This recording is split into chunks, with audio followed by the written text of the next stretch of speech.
Bonjour chers téléspectateurs et téléspectatrices qui nous suivent en direct sur votre chaîne préférée Jama TV. C'est votre chaîne ami Arona Diakité qui est de retour à la présentation sur votre émission préférée Ma Santé Mon Environnement, qui est une émission créée afin de discuter des thématiques liées à l'environnement et la santé. Chers téléspectateurs et téléspectatrices, la santé mentale est réelle. La santé mentale nous concerne tous. Il est de notre devoir d'en discuter. Car ici, ce n'est pas de parler de maladie ou de folie, mais de parler de la santé mentale qui est présente chez tout individu. Vous l'avez vu, au niveau des statistiques de l'OMS, une personne sur 8 est atteinte de troubles mentaux. Donc, aujourd'hui, on va parler de ce thème, on va développer. Nous avons un invité d'honneur, un leader, un citoyen actif, un docteur qui est notre très cher ami, Dr Abdou Khader Dieng, qui est médecin interne des hôpitaux du Sénégal et psychiatrie. Donc, très cher ami, on ne va pas développer avant de te donner la parole pour que tu tiens le premier contact avec les téléspectateurs. Bienvenue, très cher père. Merci beaucoup, Arona. Merci pour l'invitation.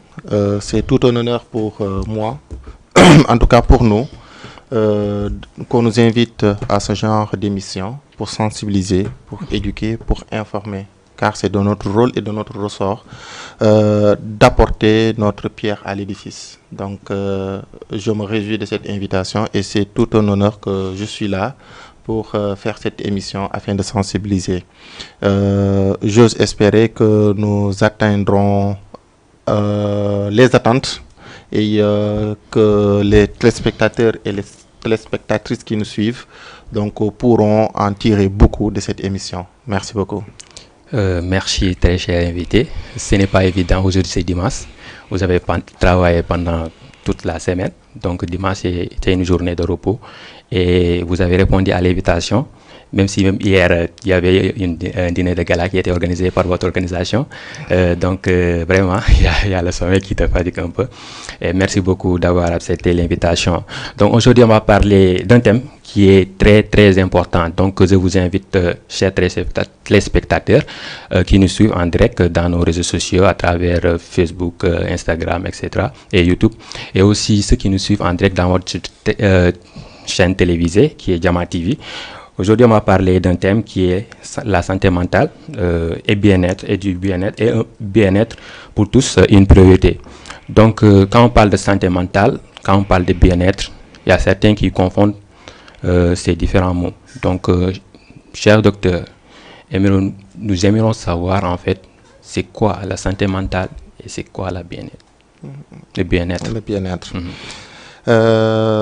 Merci encore une fois, Arona, pour cette invitation. Donc, je pense que tu as commencé là où vous devriez commencer, c'est-à-dire parler de santé mentale et de bien-être. Donc, c'est deux choses qu'on ne peut pas dissocier. Ils vont de pair et vont ensemble. Mais il y a une petite nuance à faire entre la santé mentale et le bien-être. Dans tous les cas, si on n'est pas pour la plupart du temps en situation où on est en bonne santé mentale, bien évidemment, on perd notre équilibre, c'est-à-dire notre bien-être. Et entre guillemets également, si on perd un des éléments qui nous permet d'être bien, constitutif en tout cas du bien-être, on perd également notre santé mentale. Pour revenir juste à votre question, c'est quoi la santé mentale? Donc, je pense que je vais partir du principe de la définition de santé mentale proposée par l'Organisation mondiale de la santé. Donc, qui définit la santé mentale comme étant un état de bien-être dans lequel une personne peut se réaliser, surmonter les tensions normales de la vie, accomplir un travail productif et fructueux, mais également de contribuer à la vie de sa communauté. Voilà comment définit l'OMS la santé mentale. Donc, pour comprendre un peu cette définition, quand on parle d'état de bien-être, donc là, la notion de bien-être revient dans la définition de santé mentale, dans lequel la personne peut se réaliser. Quand on parle de la réalisation d'un individu, c'est en fait la capacité, le pouvoir de l'individu à exprimer son potentiel, tout son potentiel. Il y a des individus qui savent qu'ils ont un potentiel, un talent, mais qui ont du mal à l'exprimer. Et donc, du coup, quand une personne est dans la situation où elle peut exploiter son potentiel, donc on dit qu'il a un élément, disons, ou bien un facteur qui favorise, donc qu'on le classe comme étant une personne ayant une bonne santé mentale. Dans la définition, on parle également de surmonter les tensions normales de la vie. Donc, c'est-à-dire l'individu, toute personne est confrontée à plusieurs événements de vie, de situations de vie et de circonstances de vie également. Positif ou négatif? Négatif comme positif, dans tous les cas. Parce que la santé mentale, ce n'est pas seulement vers le pôle négatif, ça peut être aussi vers le pôle positif. Ce qui me vient à l'esprit est une pathologie appelée manie en santé mentale, en fait. Donc, ça peut se faire des deux côtés. Donc, du coup, l'individu est confronté au quotidien à des tensions normales de la vie. C'est des tensions que tout individu peut se voir confronté. Le fait de perdre une proche, d'avoir des difficultés familiales, d'avoir des difficultés professionnelles, etc., etc. Et donc, quand la personne est assez ressourcée pour faire face à ces tensions normales de la vie, on dit que également qu'il a des facteurs qui nous permettent de dire qu'il est en bonne santé mentale. Mais ce n'est pas seulement cela, mais de pouvoir produire, de faire, d'accomplir un travail qui est vraiment productif, qu'on peut apprécier en fait, dans un sens, disons, d'évaluation qualitative ou quantitative. Mais également de pouvoir contribuer, c'est-à-dire apporter quelque chose à sa communauté. Donc, c'est un ensemble, c'est une entité où tout doit être, comment dirais-je, regroupé pour parler de santé mentale. Donc, comment dirais-je, si on a bien compris cette définition, on comprendra que là, nous sommes tous concernés par la santé mentale. Donc, ça ne signifie pas seulement une absence de maladie. Voilà, c'est en quelque sorte cela. Alors que le bien-être, en fait, voilà, comme je l'ai dit, c'est une partie qui est intégrée dans la santé mentale. Hein. C'est une partie qui est intégrée autant pour moi, la santé mentale est une partie intégrée dans le bien-être, parce qu'on dit que c'est un état de bien-être dans lequel. Donc, du coup, le bien-être, il y a 5 facteurs qui le définissent, en fait. C'est avant tout avoir une bonne santé. La santé est globale, physique, mentale également. Le fait d'avoir de très bonnes relations est un élément qui fait partie du bien-être. Les relations peuvent être également relations familiales, professionnelles, etc. Mais que ces relations puissent être saines. Mais également d'avoir la faculté de percevoir la beauté de tout ce qui tourne autour de nous. En fait, souvent, on est confronté à des problèmes, à des tensions, à des surprises. Mais quand on a la capacité de voir la beauté dans tout ce qui nous arrive, rester optimiste, quoi. Exactement, disons, c'est cela. Mais également avoir un travail qui est satisfaisant et également un élément qui entre dans le bien-être. Et enfin, je dirais, croire en quelque chose, que ce soit à une religion, à une philosophie, à quelque chose en tout cas qui réussit, quoi. Qui maintient en tout cas au fait notre intégrité personnelle. Et nous le disons à la Jeune Chambre, nous croyons que la foi en Dieu donne à la vie son véritable sens. Merci. Merci beaucoup, docteur. Donc, je pense bien que c'est clair. Donc, la santé mentale, c'est cet équilibre que nous essayons chaque jour de maintenir, c'est-à-dire l'équilibre qui est positif pour nous. Par exemple, le fait d'avoir une famille, le fait d'avoir des antécédents positifs dans votre vie, d'avoir aussi quelque chose, c'est-à-dire des travaux personnels ainsi que professionnels qui vous rendent fiers, donc ainsi que de l'autre côté, donc ce sont juste de l'équilibre, parce que ici on parle de santé mentale, parce que nous au Sénégal on a l'habitude de confondre santé mentale et maladie mentale. Donc toute personne ayant ce problème, on croit que directement c'est ce sont des fous, par exemple, désolé des propos. Donc je demandais c'est quoi la différence entre santé mentale et maladie mentale. C'est quoi santé mentale et c'est quoi maladie mentale? Comme je l'ai dit tantôt, la santé mentale est un aspect, est un, disons, je dirais même un environnement où tout le monde est concerné. Se référant à la définition, bien évidemment, de santé mentale, nous sommes tous concernés aux circonstances qui peuvent entraîner un équilibre qui fera de telle sorte que on est en déséquilibre de santé mentale, ou bien des situations qui nous permettent d'être en bonne santé mentale. Quand on parle de maladie mentale, en fait, c'est la situation dans laquelle le déséquilibre est observé au point d'en constituer un ensemble qui nous permet de définir une maladie mentale. Donc, c'est comme opposer la santé globale, c'est-à-dire la santé physique ou somatique, si vous voulez, et la santé mentale. C'est-à-dire la santé en tant que telle, il y a des critères qui le définissent. Peut-être je devrais même commencer par la définition de la santé avant de parler de la définition de santé mentale. Mais j'ose espérer que nos téléspectateurs comprendront ce que nous sommes en train d'expliquer. Et donc, du coup, la santé, nous sommes tous concernés par la santé. Quand on parle de santé, on n'attend pas que la personne soit malade, que la personne ait le paludisme, que la personne ait la tuberculose, que la personne ait, disons, l'ulcère gastrique, pour parler de santé.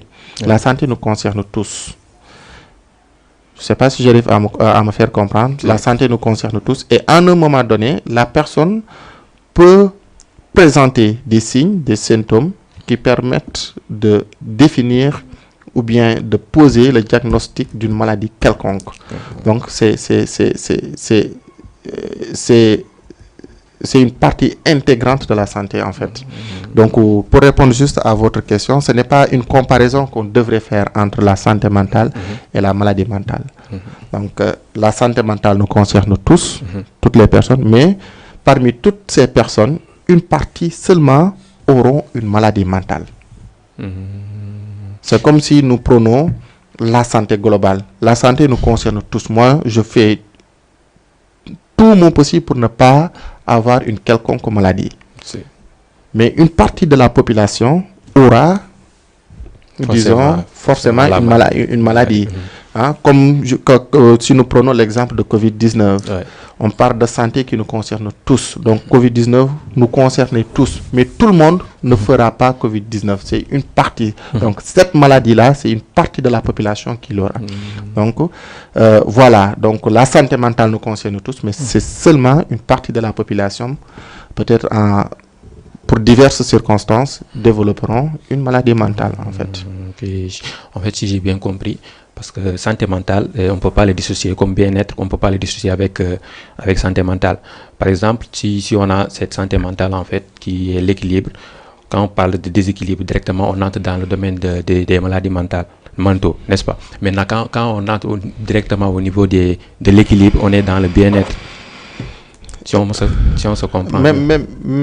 Même dans l'appellation de nos jours, le terme le plus approprié, c'est le terme de trouble. D'accord? Parce que c'est des stades. Quand je dis état de bien-être dans lequel la personne peut se réaliser, surmonter les tensions normales de la vie, accomplir un travail productif et fructueux, mais également de contribuer à la vie de sa communauté, à un moment donné, je peux être confronté à des tensions normales de la vie, à des difficultés de vie. Et à un moment donné, je ne suis pas bien mentalement. Cela ne veut pas dire que j'ai une maladie mentale. À ce stade-là, j'ai un trouble mental. Et donc, du coup, ce trouble peut être réglé individuellement, c'est-à-dire que la personne est assez ressourcée pour faire face à ces tensions, à ces difficultés, ou bien être aidée par son entourage. Et à un moment donné, si ces stades-là, disons, n'ont pas abouti à un retour de l'équilibre, donc ça peut évoluer vers une maladie, vers une maladie en quelque sorte, et constituer carrément une maladie, et ça dépend du type de maladie que va... Parce que ici au Sénégal, nous avons la schizophrénie, qui est ici qui est plus vue ici au Sénégal, la schizophrénie. Oui, la schizophrénie est une maladie parmi tant d'autres maladies qu'on retrouve en psychiatrie, bien évidemment. Et la schizophrénie constitue en fait la pathologie mentale la plus fréquente. Ce n'est pas seulement qu'au Sénégal. Et ce n'est pas seulement que la schizophrénie qu'on retrouve au Sénégal. C'est une pathologie parmi tant d'autres. Donc au Sénégal, on retrouve presque toutes les pathologies mentales. Que ce soit la schizophrénie, que ce soit les troubles de l'humeur, que ce soit les troubles névrotiques et également d'autres troubles psychotiques. Donc, on retrouve presque toutes les pathologies. Bien évidemment, la schizophrénie est une pathologie très fréquente qu'on retrouve partout dans le monde, en fait, pas uniquement qu'au Sénégal. Docteur, tantôt vous avez parlé dans vos propos de la COVID-19, qui est une pandémie qu'on a connue en 2019. Et pendant cette année, en 2019, 2020, etc., donc nous avons cet problème en fait à la maison parce qu'on ne sortait plus à cause des couvre-feux et tout. Donc là, il y avait certains qui ont développé certains symptômes de troubles mentaux. Donc nous aimerions savoir plus dans le domaine que vous êtes. Est-ce que ce problème en fait a fluctué et quelles sont ces fluctuations? Oui, vous savez, à chaque fois qu'il y a une rupture dans la façon de faire, dans la façon d'agir, dans la façon de penser de l'individu, il y aura forcément une répercussion, ce qu'on appelle un retentissement psychologique. Ça, c'est inévitable. D'autant plus que c'est une pathologie qui a été nouvellement découverte. Donc, normal que les personnes soient anxieuses, que les personnes développent des idées, parfois imaginaires, qui peuvent générer un déséquilibre dans leur quotidien.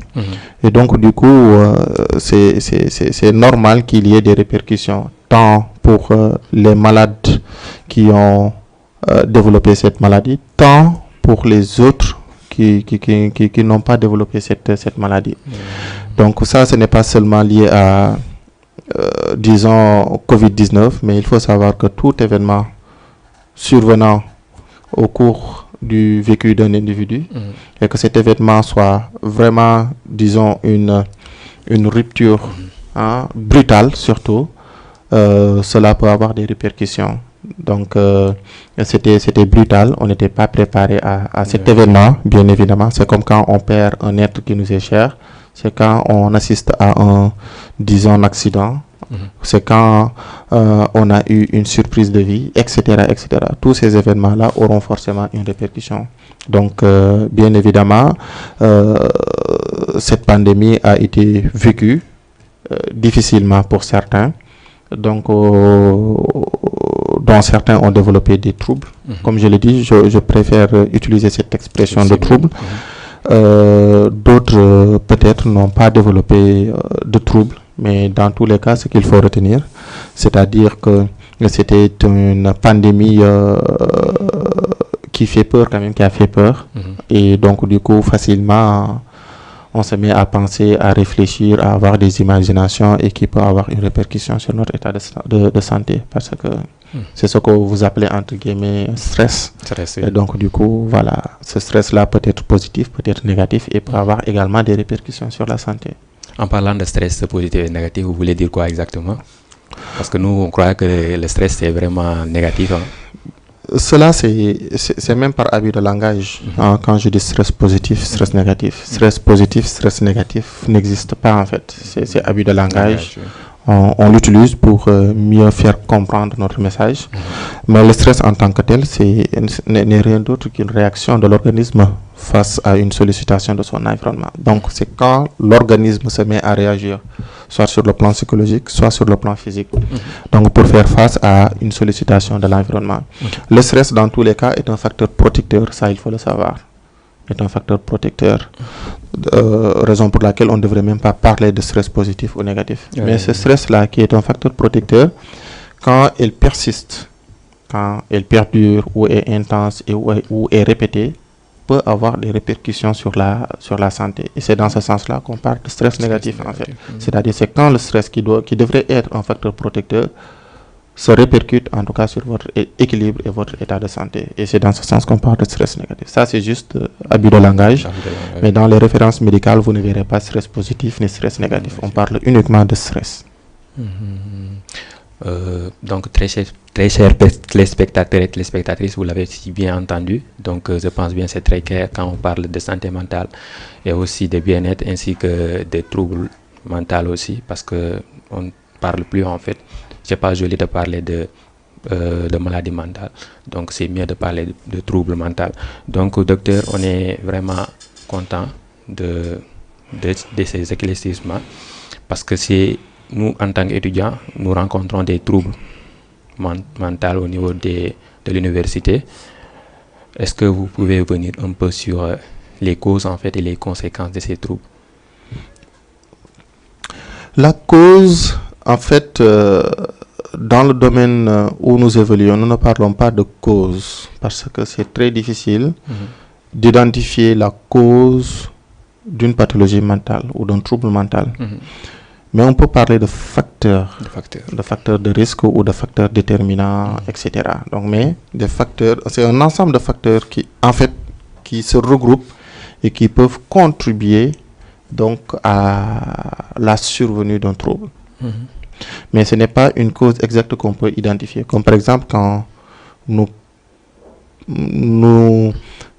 quand je prends l'exemple en fait du paludisme, là on peut identifier la cause en te disant que c'est le Plasmodium falciparum. Vous comprenez? Quand nous prenons comme quelle autre pathologie, la tuberculose, on sait que c'est le bacille de Koch, etc., etc. Ça, c'est des choses identifiées, donc qui expliquent en fait le pourquoi de la maladie. Mais ici, en santé mentale, en psychiatrie, il n'y a pas de cause exacte. Donc, c'est un ensemble de facteurs. Et nous parlons plus précisément de déterminants même de santé mentale. Donc, disons entre guillemets, c'est un ensemble, en tout cas, de tensions, d'événements, de circonstances de vie. Parfois même c'est génétique, c'est environnemental également. C'est un ensemble de facteurs là, déjà biologiques, c'est-à-dire liés à l'ADN, donc par certains gènes qui peuvent être héréditaires. Environnemental, l'entourage familial, le travail, les relations qu'on tisse, etc., etc. Et c'est également psychologique. C'est un ensemble de facteurs qui concourent à l'aboutissement vraiment d'un trouble mental. Mais on ne peut pas parler de cause en fait. Donc, nous l'avons compris ensemble. Donc, en santé mentale, on n'utilise pas ce terme qui est cause, conséquence peut-être, mais pas cause. Cause, on va le remplacer avec facteur. Parce que c'est une science vraiment qui demande de la réflexion. C'est un peu philosophique, si on peut dire ça. Donc, tantôt vous avez parlé aussi dans vos propos des déterminants de la santé mentale. Est-ce qu'on peut savoir, tu parles quoi en parlant de déterminants et si ça existe en santé mentale, peut-on en savoir plus? Oui, bien évidemment, les déterminants de la santé mentale, comme je le dis, c'est ces facteurs-là prédéfinis qui permettent d'être en bonne ou en mauvaise santé mentale, en quelque sorte. Et ces facteurs-là sont tellement nombreux qu'on pourra tous les citer. Nous allons essayer de l'expliquer dans sa globalité afin qu'on puisse peut-être comprendre ces déterminants.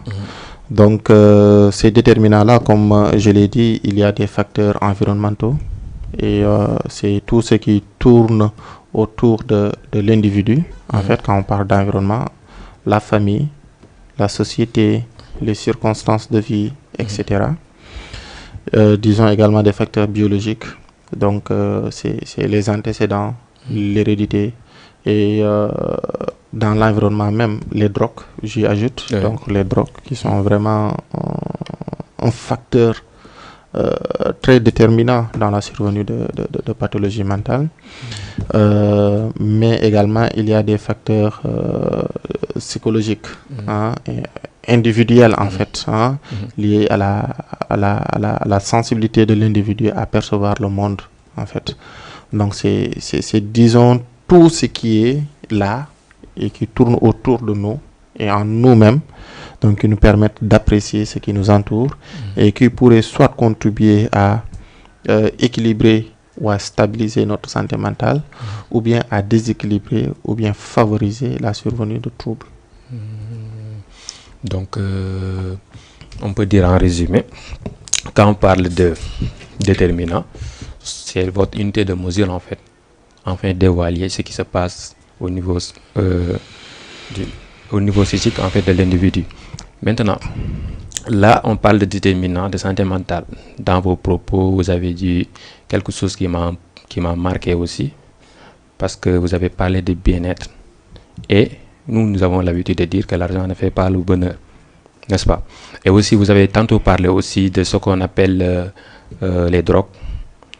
Et ces gens qui utilisent les drogues pour avoir le bien-être, bizarrement.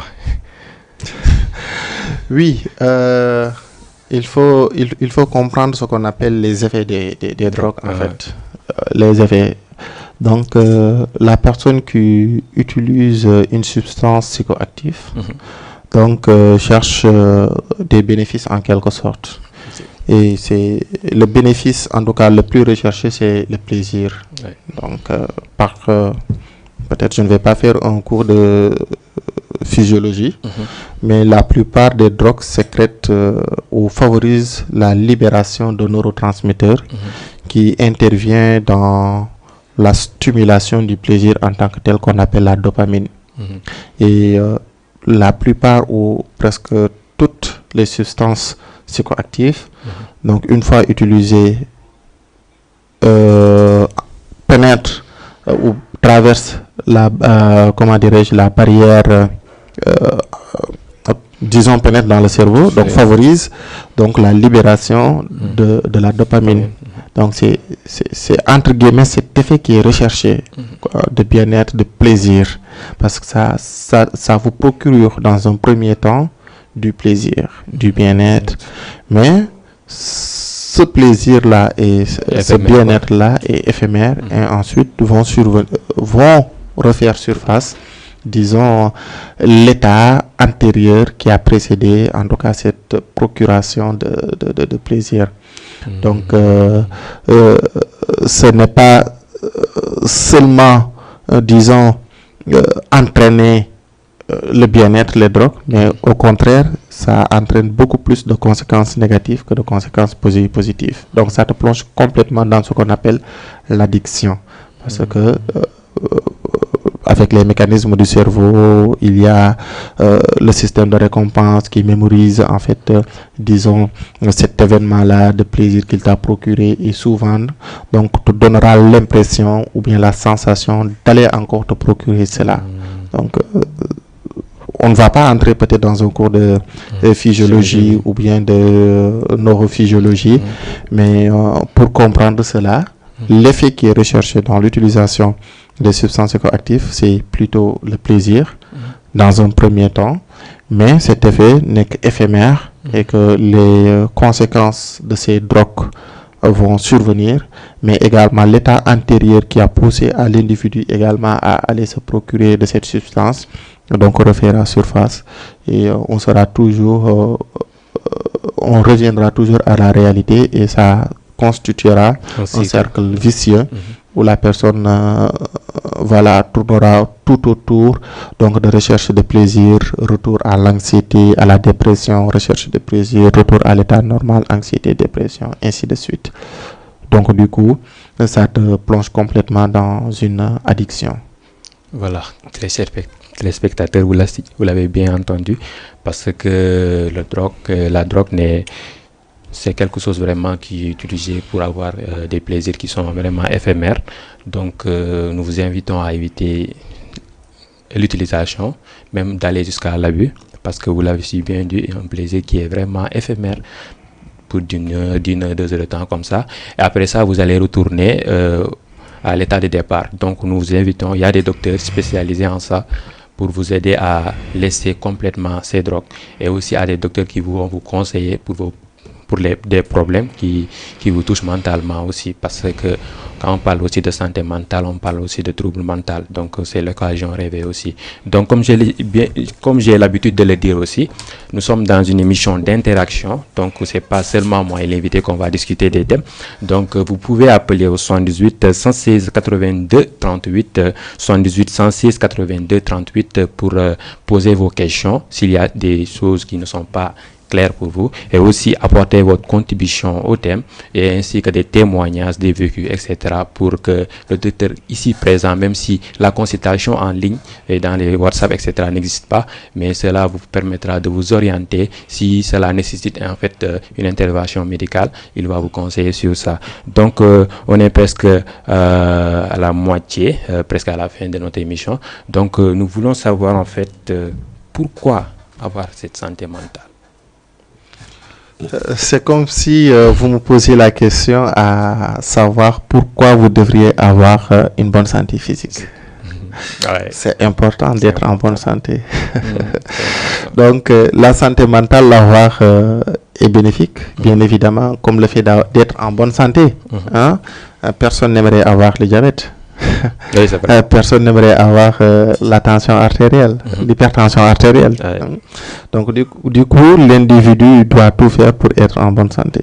Donc, pour vraiment pouvoir accomplir un travail productif, vivre convenablement, disons, profiter de la vie. Parce que sans santé, on ne peut pas profiter de la vie. Donc, bien évidemment, c'est important. C'est une question très vague. Pourquoi avoir la santé mentale? Donc, je dis que c'est important d'être en bonne santé. Et donc, tout ce qui concourt à cela, donc, on devrait s'y atteler, donc, pour rester en bonne santé. Et pour cela, donc, j'en profite pour donner quelques conseils. C'est d'avoir un sommeil qui est régulier, stable, suffisant. En fait, le temps n'est pas important. Parce qu'on peut dormir 8 heures de temps et se réveiller toujours fatigué. C'est d'avoir un sommeil régulier, constant et récupérateur. Ce qui est plus important. De manger sainement et équilibré également. De faire régulièrement du sport, la pratique sportive. D'essayer de constituer un environnement sain. Donc, c'est ça également, c'est important. Donc, je me limiterai à ces quatre conseils qui sont très importants pour être en bonne santé. Maintenant, comment le faire? C'est environnement dépendant. Donc, tout dépend donc, de son environnement, de sa personnalité, de plusieurs choses, donc, afin qu'il puisse s'organiser pour avoir en tout cas cela. Mais du point de vue personnel, je me dis que tout le monde peut s'organiser à ce que régulièrement qu'il ou qu'elle fasse du sport, avoir une bonne organisation et une bonne hygiène alimentaire, avoir un sommeil régulier et constant.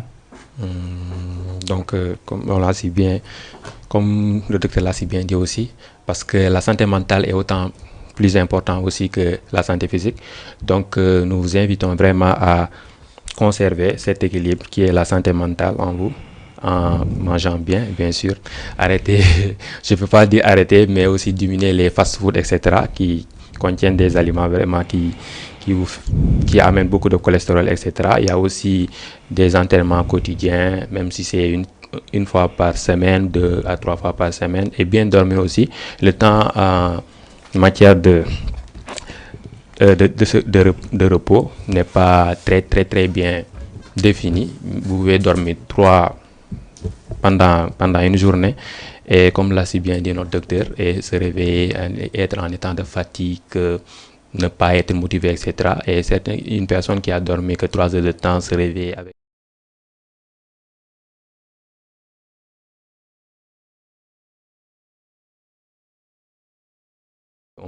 on vous invite à faire quelque chose qui est constant, donc et régulier aussi. Donc c'est comme ça avec en matière de sommeil. Maintenant, docteur, quand on parle aussi de santé mentale, et comme toute autre étude, il y a ce qu'on appelle des aspects. Est-ce que on peut savoir un peu de l'aspect je pense qu'il y a 3 aspects en santé mentale. Est-ce qu'on peut avoir un peu une petite explication sur ça? Je n'ai pas bien compris votre question. Quand vous parlez d'aspects et qu'il y a 3 aspects, exemple, pour m'orienter, je n'ai pas compris. Voilà, en fait, parce que on sait que dans la santé mentale, il y a ce qu'on appelle le bien-être, mais il y a d'autres choses qui viennent compléter ça pour qu'on parle en fait de santé mentale d'une manière générale. Bon, pour parler de santé mentale de manière générale, excusez-moi, j'ai pas bien compris. De manière générale, donc c'est-à-dire tout ce qui concourt à une bonne santé mentale, donc se figure dans l'explication initiale, c'est-à-dire dans la définition que nous avons donnée. Dans cette définition, tout y figure. Donc, je ne comprends pas, entre guillemets, quand vous me parlez de aspect, est-ce que c'est les conséquences, ou bien est-ce que c'est, je sais pas, les facteurs protecteurs, disons, ou les facteurs de risque dont on a parlé, qui sont essentiellement les déterminants. J'ai pas bien compris. J'aimerais juste apporter une précision. Donc, quand vous dites c'est un lapsus, je le comprends, mais j'aimerais rectifier à nos téléspectateurs afin qu'ils puissent comprendre. Quand vous dites que la santé mentale est plus importante que la santé physique. Donc, aussi important. Aussi important que, donc, tous les deux sont importants. Donc, on ne devrait pas faire de comparaison parce que l'un peut entraîner l'autre, l'autre aussi peut entraîner, comment dirais-je, peut-être la conséquence de l'autre. Donc, du coup, si on n'est pas en bonne santé physique, forcément, on n'est pas en bonne santé mentale. Ça, il faut le comprendre. Quand on a le diabète, on n'est pas en bonne santé mentale. Donc, ça, c'est une précision que je voudrais apporter. Mais tout ce qui concourt à une bonne santé mentale, bien évidemment, ne sortiront pas des aspects que nous avons cités. Juste y ajouter, d'éviter bien évidemment l'utilisation de substances psychoactives. Donc l'ensemble des substances psychoactives. Si vous pouvez être beaucoup plus précis, peut-être j'apporterai beaucoup plus de précision, d'explication, donc afin que notre spectateur puisse comprendre les aspects de la santé mentale. C'est une notion que j'ai pas connue. Ok, c'est vrai. En fait, c'est vrai que la question n'est pas précise. En fait, quand je parlais des aspects en fait de la santé mentale, je parlais en fait de la santé mentale qui est positive. Parce qu'au début de l'émission, vous avez parlé de santé mentale qui est positive et négative. Donc, j'aimerais savoir en plus sur ce qu'on appelle la santé mentale positive et quels sont ces aspects en fait qui permettent de devenir cela. En fait, il n'y a pas de santé mentale positive et négative. Il n'y a que santé mentale. Il n'y a que cela. Il y a la santé, il y a la santé mentale. Et la santé mentale, encore une fois, c'est un état de bien-être avant tout, dans lequel une personne peut se réaliser. Une personne peut surmonter les tensions normales de la vie. Une personne peut accomplir un travail productif et fructueux, mais également de contribuer à la vie de sa communauté. C'est ça la santé mentale. Et nous sommes tous concernés par cette notion de santé mentale. Vous avez compris? Oui. Donc, elle ne peut pas être positive ou négative. Elle est là ou elle ne l'est pas. On est en bonne santé ou bien on n'est pas en bonne santé. Et la santé mentale en tant que telle, dans sa définition, ça ne signifie pas seulement absence de maladie mentale. Et ça, je pense que je vous ai expliqué ça quand je parlais de troubles. Ça ne veut pas dire absence de maladie. Parce qu'à un moment donné, on peut être confronté à des circonstances de vie, des événements de vie qui concourront peut-être à un déséquilibre où on est au stade de trouble, on est troublé dans certaines circonstances de vie. On ne dort plus. Donc là, on rentre dans le cadre de la définition de santé mentale. C'est-à-dire, disons, on est confronté à un deuil, c'est-à-dire une rupture dans notre environnement, c'est-à-dire on perd un être qui est cher et on est dans l'incapacité de surmonter cette tension. Donc là, on est au stade de trouble qui peut évoluer vers la maladie. Donc, dans cette définition, nous sommes tous concernés. Il n'y a pas de santé mentale positive ni de santé mentale négative. C'est quand vous me dites est-ce qu'il y a une santé positive et une santé négative. La santé reste la santé. Soit elle est là, soit elle ne l'est pas. Voilà. Ok, merci beaucoup docteur pour l'éclaircissement aussi, parce que en fait, nous avons l'habitude ici au Sénégal, quand une personne part à l'hôpital pour faire des consultations en fait en domaine chichique, donc on a l'habitude de dire que tu commences, est-ce que tu, même quand tu par exemple, tu dis par exemple une personne de ta famille que je pars à l'hôpital, par exemple Fan, pour faire ma consultation, ils vont te demander, la première question qu'ils vont te demander, ou bien confirmer même, ils vont dire que est-ce que tu commences à être fou? Ça, c'est une question de stigmatisation. Bien évidemment, ce n'est rien d'autre que ça, que c'est une stigmatisation. Et une stigmatisation qu'on devrait bannir, qu'on devrait combattre, bien évidemment. Parce que ce n'est pas qu'en psychiatrie, qu'en santé mentale, que les gens se font consulter. Ouais. Les gens se font consulter dans plusieurs autres spécialités. C'est-à-dire, même quand tu n'as rien, des personnes se lèvent, vont à l'hôpital et disent au docteur que je suis venu uniquement pour faire un bilan. Ouais. Et pourquoi pas un individu se lève et dit que voilà, je vais aller voir mon psychiatre, mon psychologue, juste pour faire une évaluation ou bien juste pour faire un entretien ou bien me libérer en fait, c'est-à-dire pour évacuer le trop-plein qui est en moi. Donc c'est juste cela, et il n'y a pas de mal d'avoir une maladie mentale aussi. Ouais.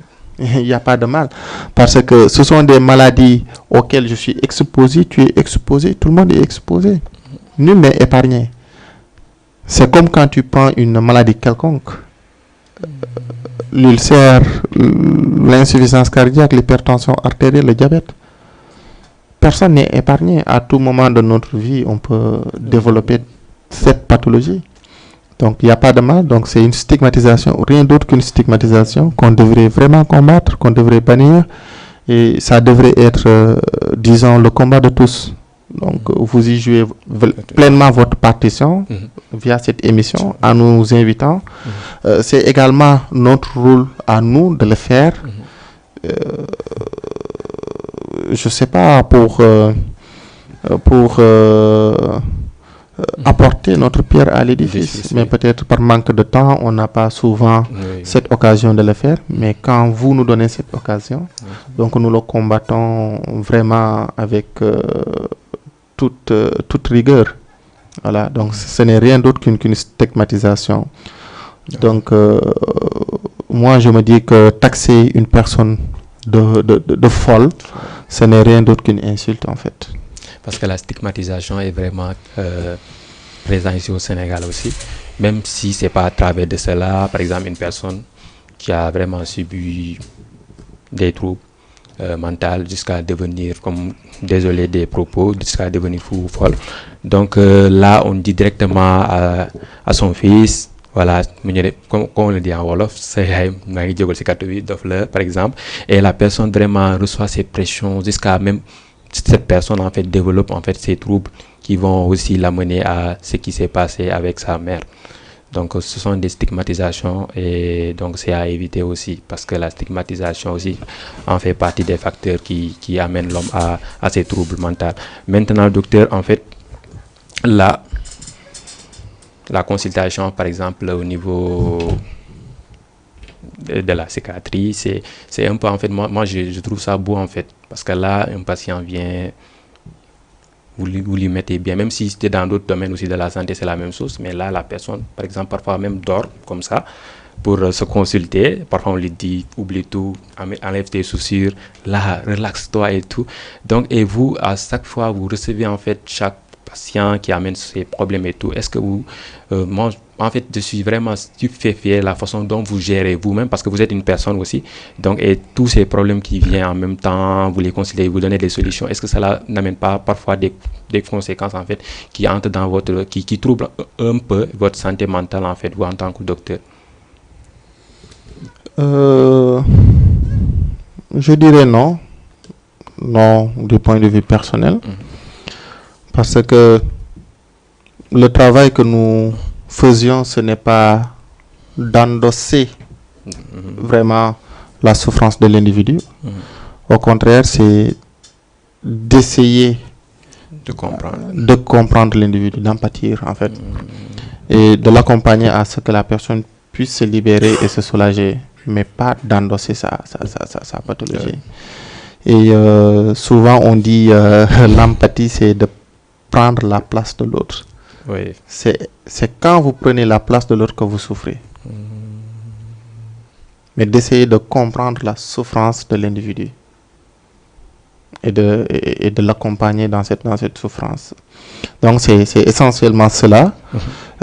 Donc je répondrai tout simplement non. Pas de répercussions parce que ce n'est pas notre rôle, ce n'est pas notre travail, mais c'est plutôt d'accompagner dans le malade dans sa globalité, dans sa souffrance. Et quand on parle de souffrance, ce n'est pas du point de vue seulement maladie, mais de tous les facteurs, comme vous parlez de cause, mais de tous les facteurs qui ont contribué donc à la survenue de cela. Voilà, on ne peut pas aussi parler de santé mentale aussi et de bien-être sans parler aussi des conditions en fait que vous vivez dans les hôpitaux aussi, parce que comme toute autre branche de la médecine, vous avez aussi besoin de soutien, parce que là, il y a certaines de ces régions, bien communes, etc. Il y a cette manque en fait de présence de docteurs en psychiatrie. Cela peut être causé par quoi exactement et quelles sont vos attentes sur ça pour que le gouvernement vous accompagne? Bon, ça, ce n'est pas seulement dans le domaine de la psychiatrie. De manière globale, au Sénégal, nous manquons vraiment de ressources humaines en domaine médical. Ça, ce n'est pas seulement en psychiatrie. Et donc, du coup, c'est un problème que nous déplorons et que nous continuons de déplorer. Et la solution, c'est quoi? C'est peut-être d'encourager déjà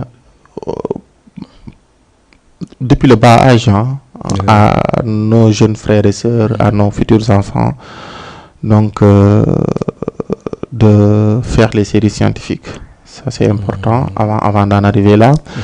Ensuite, d'aimer la médecine avant tout. Donc, ne pas le choisir ou le faire juste pour de l'argent, parce qu'il n'y en a pas. Donc, du coup, et après, que chacun puisse, disons, faire la spécialité qui la passionne également. Donc, je pense que tout métier, il faut de la passion avant tout. Et après tout cela, maintenant, exhorter à l'État, pour ne pas dire au gouvernement, à l'État, donc de faciliter l'insertion professionnelle de ces jeunes médecins-là avec les conditions optimales qu'il y faut. Parce que, voilà, je ne veux pas entrer dans une discussion vraiment sensible, ce n'est pas l'objet de notre thématique, mais entre guillemets, c'est globalement cela. Donc, il faut remonter en fait la problématique à la source, c'est-à-dire comment dirais-je, encourager vraiment les élèves à faire les séries scientifiques à partir de là-bas et remonter la problématique jusqu'à l'État. Voilà, donc c'est vraiment la réalité ici au Sénégal aussi. Vraiment, on doit soutenir les médecins, ils sont là pour notre bien-être ainsi que notre santé en général. Donc vraiment, il est temps aussi que l'État aussi, même s'il est en train de faire des travaux qui sont remarquables, mais là, comme on le dit, rien n'est au complet. Donc nous vous invitons aussi vraiment à aider ces gens-là qui, de 24 heures sur 24, 7 jours sur 7, nous soignent, nous orientent, nous conseillent tout pour notre bien-être à l'état physique et à l'état mental aussi. Donc quand on parle aussi de santé mentale aussi comme toute autre branche aussi de la médecine aussi, on va parler aussi de la sensibilisation. Là, est-ce que là on a la sensibilisation médiatique, mais est-ce que ça vous arrive parfois d'organiser en fait des journées de sensibilisation gratuites, par exemple avec le sida, il y a des journées de dépistage gratuit, de consultation, etc. Est-ce qu'il y en a un organisme? Je pense bien que tu en fais partie d'un organisme et on veut savoir un peu plus en fait de vos activités que vous faites en fait. À ce que je sache, au Sénégal, nous n'avons pas une association ou société ou disons organisation qui regroupe tous les psychiatres. À ce que je sache, bien évidemment. je le dis en comparant les autres spécialités où je vois vraiment, disons, la société, disons, sénégalaise d'endocrinologie, la société sénégalaise de chirurgie pédiatrique, c'est-à-dire les autres spécialités se sont regroupées. Mais dans notre domaine, peut-être c'est lié aussi au Covid-19 qui a coïncidé avec le début de ma spécialité. Et donc, du coup, ces 3 années-là, ces 3 dernières années, je ne l'ai pas vu. Je ne l'ai pas entendu. Mais il faut reconnaître aussi que je ne me suis pas renseigné. Oui. Je ne me suis pas renseigné, ça il faut le reconnaître. Oui. Donc peut-être ça existe et que je ne suis pas au courant. Mais je n'ai pas vu, je n'ai pas été au courant. Donc du coup, pour la santé mentale, bien évidemment, on s'organise pour faire des sensibilisations. Et pour cette année, donc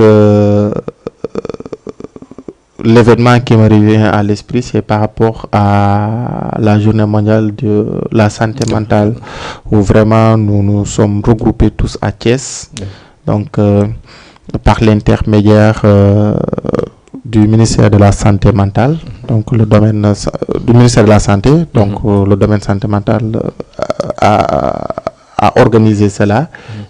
Une randonnée pédestre puis suivie d'une campagne de sensibilisation. Mais individuellement, chacun, donc là où il sert, donc essaye de mener des campagnes de sensibilisation. Comme par exemple là où je suis actuellement, où je sers à Louga. Donc je pense que à l'occasion du 8 mars, journée de la femme, donc mon aîné, mon chef de service, que je salue de passage, le docteur Locar, avait organisé également une petite conférence de sensibilisation sur cela. Donc, moi personnellement également, dans mon environnement, donc une organisation que je fais partie, que tu fais partie, qui est la Jeune Chambre, nous avons organisé également une causerie sur la santé mentale, etc., etc. C'est-à-dire, ce n'est pas une société purement organisée qui regroupe tout le monde, mais chacun individuellement dans son coin essaie de faire une sensibilisation dans ce sens. Donc pensez qu'il n'est pas aussi le moment aussi de vous regrouper en fait, parce que vous êtes vraiment des perles rares. C'est très rare aussi de voir des docteurs en psychiatrie, de vous regrouper comme font les autres, afin d'amener chacun sa contribution. Oui, comme je vous l'ai dit, je ne me suis pas renseigné. Je ne me suis pas renseigné. À vrai dire, peut-être ça existe. Donc je parle juste de mes observations en fait. Et j'ai pas vu cela, mais en matière de sensibilisation, nous en faisons énormément même, énormément. J'en ai vu vraiment. Voilà. Vraiment, merci beaucoup docteur. Nous sommes presque à la fin de notre émission.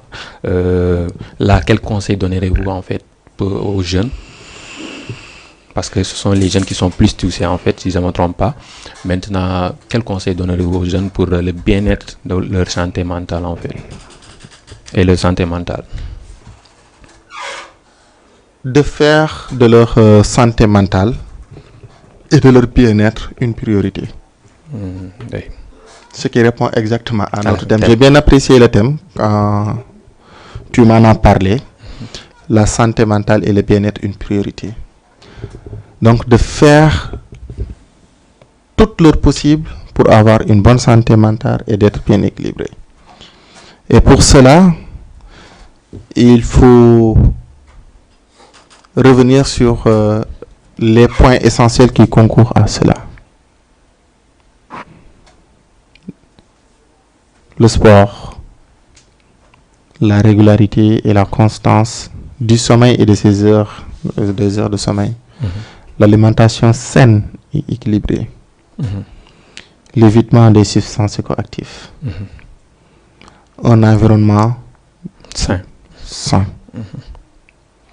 Je pense que je résumerai mes conseils en ces 5 aspects qui globalisent le tout en fait. C'est vraiment global et avec beaucoup de détails bien évidemment.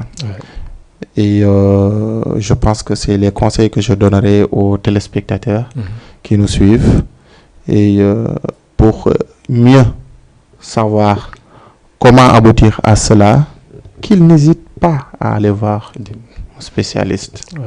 Ils ne devraient pas, comment dirais-je, se limiter. C'est une priorité. c'est essentiel, c'est important Ouais. pour tout le monde. Et donc, du coup, rien que d'aller voir un spécialiste pour faire une évaluation de soi et avoir des réponses par rapport à ces 5 éléments-là, comment y aboutir, serait un pas, disons, qui permettrait à tout individu, donc, disons, de rester en bonne santé mentale. Voilà, chers téléspectateurs, vous l'avez entendu, la santé mentale et le bien-être doit être une priorité pour toute tranche de la société, que ce soit les jeunes, que ce soit les adultes, etc. Donc nous devons faire de notre santé mentale et de notre bien-être une priorité, c'est très important. Et c'est pas aussi parce qu'on a une maladie ou bien on a des problèmes ou on a des troubles qu'on doit aller consulter ces médecins qui sont spécialisés en ça. Donc nous vous invitons, même si vous avez quelque chose à régler et que vous n'avez pas quelqu'un pour vous aider en fait sur ça au niveau mental, donc de venir faire des consultations avec ces docteurs. La consultation, c'est vraiment extraordinaire, je vous dis, c'est vraiment extraordinaire. Vous êtes bien accueillis, vous êtes bien traités, et là, quand vous allez partir, vous allez vraiment... Bon, parfois même vous n'avez pas besoin même de médicaments, tellement ce qu'on vous conseille et ce qu'on vous donne est vraiment bénéfique pour vous, pour nous tous en fait. Voilà. En fait, nous sommes à la fin de notre émission. Nous allons donner l'honneur en fait à notre invité de dire son dernier mot sur l'émission. Voilà. Merci beaucoup, docteur. On ne peut que vous dire merci. Merci pour l'invitation. Merci de nous avoir donné l'occasion encore une fois de parler aux populations, de sensibiliser, d'éduquer, d'orienter également. Donc cela a été un honneur, plus qu'un honneur même, d'avoir été là pour répondre à vos différentes questions. Nous vous encourageons également dans ce que vous faites. Donc que vous faites avec passion, que vous faites avec professionnalisme, bien évidemment, avec organisation, et vous êtes très poli. Donc vous êtes une personne que j'estime beaucoup. Merci beaucoup. Je ne cesserai de le dire. Et nous vous encourageons. Donc merci pour l'invitation. Vraiment, merci beaucoup, docteur. Tout ce que vous venez de dire, sache que c'est réciproque en fait. Comme je l'ai dit au début de l'émission, vous êtes un leader. Vous êtes un leader car vous êtes le président de la jeune chambre Dakar Alliance, que nous saluons en passage. Et aussi, vous êtes un citoyen actif aussi dans ce domaine à travers beaucoup d'organismes que vous êtes membre, parfois même vous êtes dirigeant. Et aussi, vous êtes encore un docteur et un très bon docteur en fait. Voilà, je vous recommande, chers téléspectateurs, d'avoir la consultation avec ce monsieur. En fait, il est tellement extraordinaire. Donc nous sommes à la fin de notre émission Ma santé, mon environnement. Aujourd'hui on parlait de santé. Nous vous donnons rendez-vous la semaine prochaine pour parler de santé ou d'environnement. Mais en tout cas, restez connectés dans nos réseaux sociaux, dans notre page Facebook Diamant TV. Il y a aussi notre site internet aussi, ainsi que la chaîne YouTube aussi de Diamant TV. Likez, partagez, parce qu'on parle de santé, on parle d'environnement. Le fait de partager, vous participez à cette sensibilisation qui est digitale aussi. Vraiment, merci beaucoup, chers téléspectateurs, de votre attention. Merci.